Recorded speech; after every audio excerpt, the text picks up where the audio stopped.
Hi guys, good evening. I am River Venturillo, running for section for next year. Let me first introduce myself. I'm from BSAMS.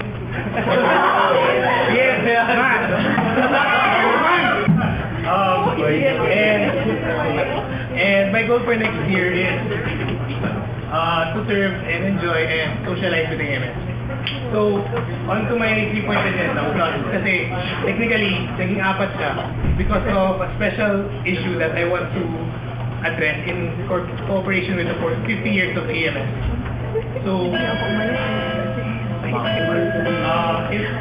a nutshell, I have used 4 words for my agenda: information, communication, organization, and memory. For information, I want to revise and remodel the AMS membership card system as presented last year by Ate Min Padua. In the front, maalala natin, in the front, we would have the name of the member and the department of the member. At the back, we would tally the member's activity in the org. My aim for this is that to inform the member of his involvement in the org. Kasi this year, may mga nagsasabi na hindi namin alam kung kulang or okay na kami for retention requirements. Plus, it would promote member involvement to solve yung problem natin with volunteers. My next point, communication. I would like to reconstruct and update the organization forms. Alas lahat tayo nakakita na ng forms, eval forms, application forms, and the like. Ang problema kasi dyan is mahirap yung editing niya from soft copy. So I would like to reconstruct it for easier soft copy formatting and update it para yung content niya recent naman, bagay sa times. For reconstruction, yun nga, mahirap siya i-edit in soft copy format kasi pag may space, umuusog siya. I would like to address that for reconstruction. And for updating, may nag-comment na sa atin na, guys, there is no such thing as equipment and furniture. Grammatical. So, grammatical errors. Grammatical. Ang ironic naman. At saka, appropriate use para, like, we have Facebook right now, we could add that if they got the news from Facebook and the like. Next, organization, I would like to make a committee database. Alam natin na yung project, meron silang project TV.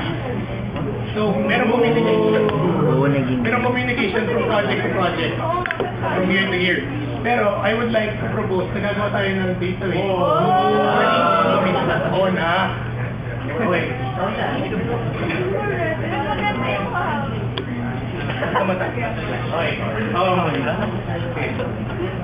Details yan, I want the documentation and contact part. The documentations para malaman ng programs from each,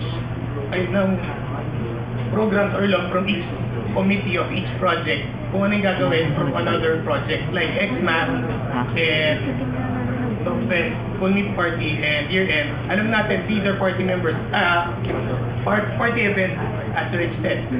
So, kung ano yung ginawa ng isang event, they could improve it in another event.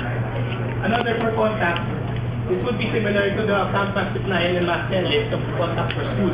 Pero ngayon, we would use it for contact of beverage, food, venue reservation, equipment, etc. Para hindi tayo mag-start from scratch. Hanapin lang natin kung sino yung may kilalang food, sino kilalang rentas of stuff. Finally, for memory, for memories, we need to address ang alumni database. It's a background. 50th year ng AMS in the math. AMS and BS math program, we would want to have an alumni homecoming. So problem natin is the generation gap. Hindi natin makontak yung mga members natin from previous batches. Kasi hindi natin sila kilala for one. Number two, hindi sila nag-Facebook. So I don't have a concrete information on solution on this. Pero let's continue contacting them. Tapos gawa tayo ng database as far as 2007 kasi ito yung techie batches na. So, in a nutshell, just a summary, information, communication, organization, and memory. Again, whichever project.